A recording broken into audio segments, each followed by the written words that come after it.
IAS institute నిర్వహిస్తున్న all India scholarship exam pass అవ్వండి. 2 years ఫీజులో 50% మాత్రమే పే చేయండి.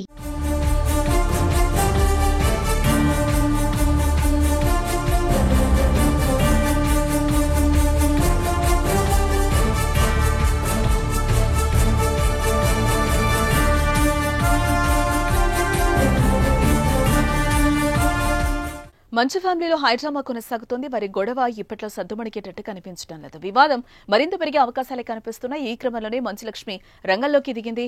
ముంబై నుంచి ఆమె హుటాహుటిన హైదరాబాద్ చేరుకుని మోహన్ బాబు ఇంటికొచ్చారు. గొడవను ఆపేందుకు ఆమె ప్రయత్నాలు చేస్తున్నట్టుగా తెలుస్తోంది. ఇటు మరోవైపు మంచు విష్ణు కాసేపట్లో అక్కడికి వస్తారనే ప్రచారం కూడా జరుగుతోంది. దీంతో విష్ణు వస్తే పెద్ద గొడవ జరిగే అవకాశం ఉందని కూడా తెలుస్తోంది.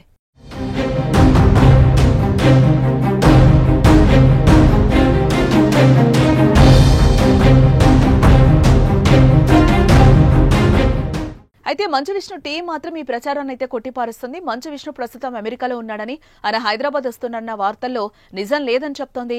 విష్ణు అధికారికంగా ప్రకటించే వరకు ఎవరు నమ్మొద్దని కూడా అంటోంది. నిన్న కూడా విష్ణు టీం గొడవ అవాస్తవం అంటూ ప్రకటన అయితే విడుదల చేసింది. కానీ చివరికి గొడవ జరిగినట్టుగా కూడా తేలింది. మళ్లీ మంచు విష్ణు రావడం లేదని విడుదల చేసిన ప్రకటనపై నిజమేంతా అన్నది కూడా తెలియాల్సిందే.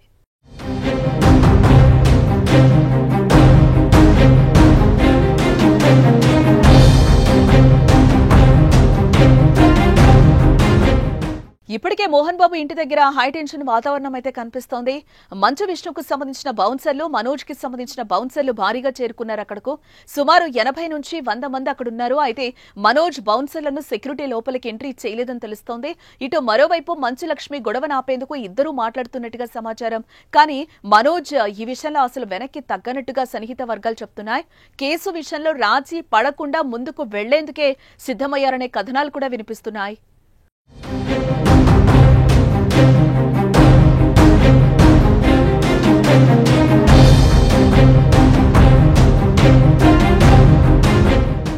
మంచు కుటుంబం గొడవపై పహాడీ షరీఫ్ పోలీసులు క్లారిటీ ఇవ్వాల్సింది.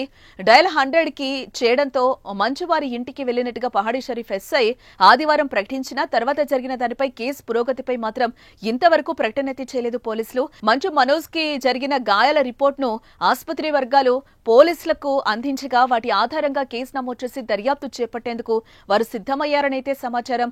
ఇద్దరి స్టేట్మెంట్ ను రికార్డ్ చేసేందుకు పోలీసులు మనోజ్ ఇంటికెళ్లారని తెలుస్తోంది. పోలీసుల అధికారిక ప్రకటన విడుదల చేసే వరకు అసలు గొడవ ఏంటి, ఎవరెవరిని కొట్టారు అన్నదైతే తేలేటట్టు కనిపించడం లేదు.